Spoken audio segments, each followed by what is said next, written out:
জগন্নাথ।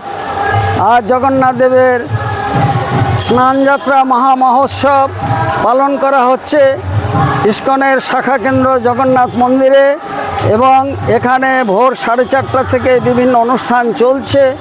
মহা অভিষেক পর্ব চলছে। দেশ বিদেশের হাজার হাজার ভক্তবৃন্দ জাতি ধর্ম বর্ণ নির্বিশেষে সকলেই এই স্নানযাত্রায় গ্রহণ করার জন্য সুযোগ পাচ্ছেন।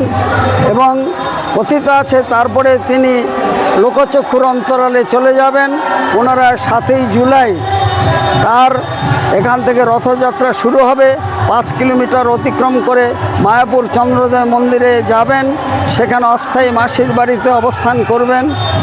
এই অবস্থানকালীন সেখানে বিভিন্ন কার্যক্রম অংশগ্রহণ করা হয়েছে এবং বিভিন্ন প্রোগ্রাম চলবে।